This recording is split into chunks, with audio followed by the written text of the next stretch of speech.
The Piedmont region of Italy, located up north along the borders of France and Switzerland, are known for many sophisticated foods, including lush red wines, fresh truffles in the fall, and these little hazelnut chocolate cookies called Baci di Dama, which means ladies' kisses. And that's what Bridget's going to show us how to cook today. Mwah!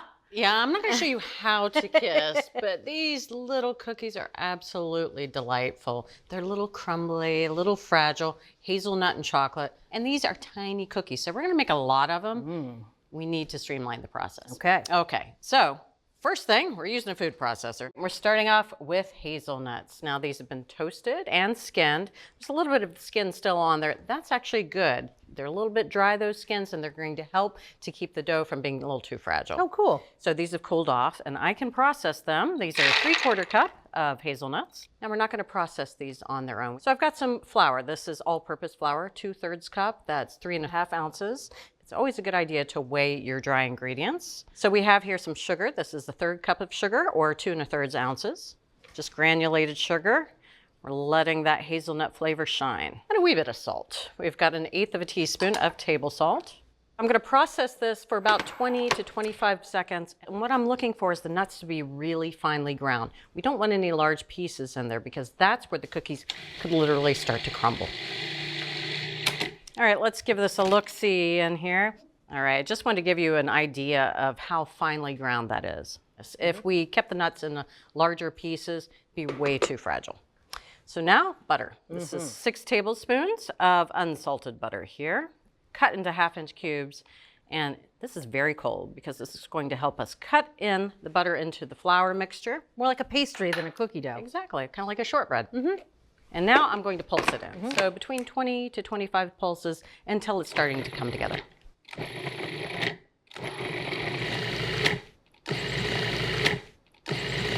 We want some of those oils to be released, the butter to be really well incorporated so that we can start to turn this into a proper dough. Right now it's just a crumbly mixture.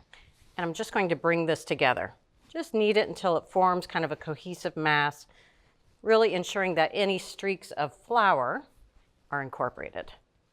I'm going to place this in an 8-inch baking pan. I've got a little bit of parchment in here. It's just going to make release a little easier. This is going to make one big cookie.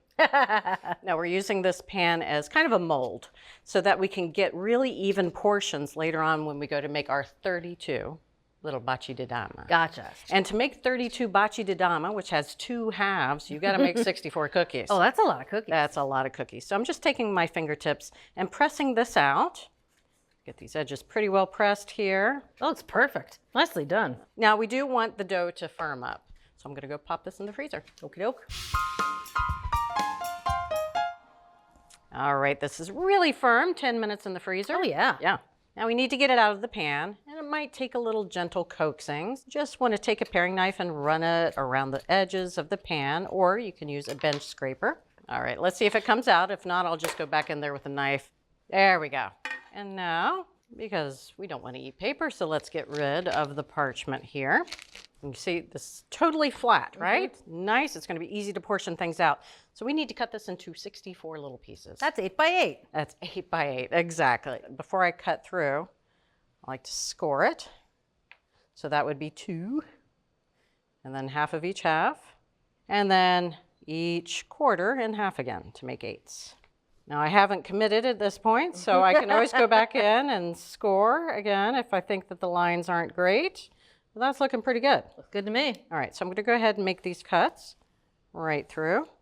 We're going to do the same again. So I need to cut these 8 strips into 64 pieces. So again, same thing. I'm going to do a little scoring. So now I can go ahead and make my cuts. This is so much faster than just balling up by sight. It's just a great way to portion things out.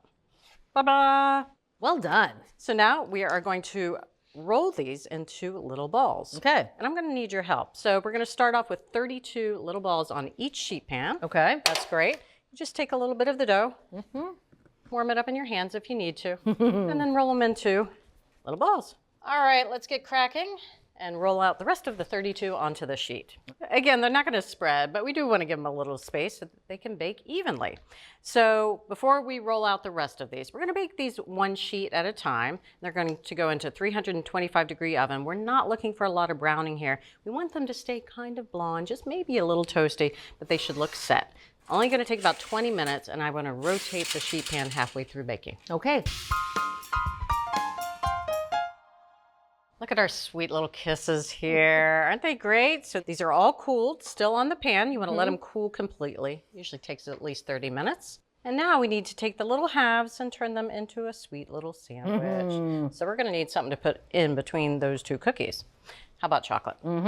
So I've got here 2 ounces of bittersweet chocolate. Finely chopped. It's just going to help with melting. I'm going to melt this at 50% power in the microwave, just until it's melted. I'll stir it every 20 or 30 seconds, but it might take just about a minute. All right, this is looking good. Nice and smooth. It's melted. Looks good. We want it to thicken up just a little bit, so cool down slightly to about 80 degrees. That's how we're going to know that it's thick enough that we can use it as a mortar in between our 2 little kiss halves. 80 degrees. Nice job. Pastry's all about precision. It's true.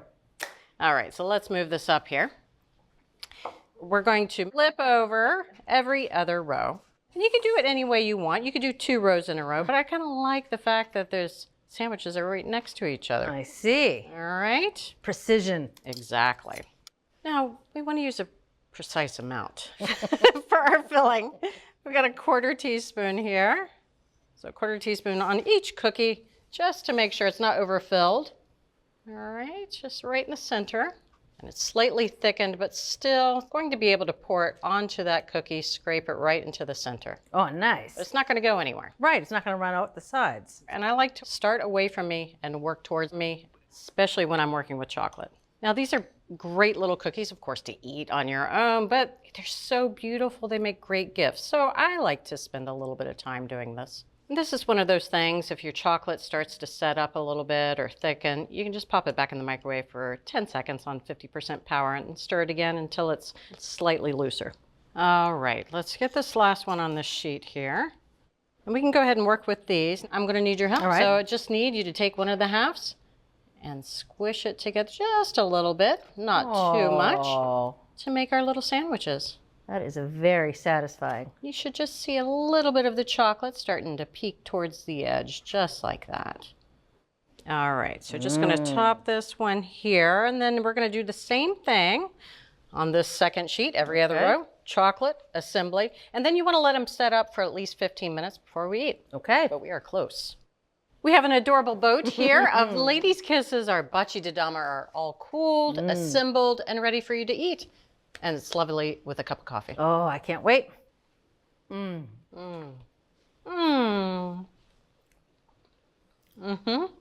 hitting me right here and making me smile. Those flavors of hazelnut and chocolate. The cookie, a little crumbly, a little chewy, a lot like shortbread. I love cookies like this with a cup of coffee. Espresso would be great. Cup of coffee is absolutely fine. And what's great about the cup of coffee is it gives you a little platter to put 85,000 little... All right, I'll put a couple back here. Yeah. It looked like a teeny amount of chocolate when we were assembling the cookies, but it's the perfect amount to marry those 2 halves together. And believe it or not, these are built to last. Not in my house. You can assemble these and store them at room temperature for 10 days, and they're still really good. They'd be good for a cookie swap, although I don't know I'd want to swap them for anything else. Bridget, these are magical. Thank you. You bet. To make these sweet little Italian cookies, make a cookie dough using toasted hazelnuts in the food processor. Press the dough into a square baking pan to make portioning easy, and assemble 2 cookies into a confectionery kiss using melted chocolate. From America's Test Kitchen, a whimsical recipe for Baci di Dama. How many are these? 32? 32. Well, what's that one over there?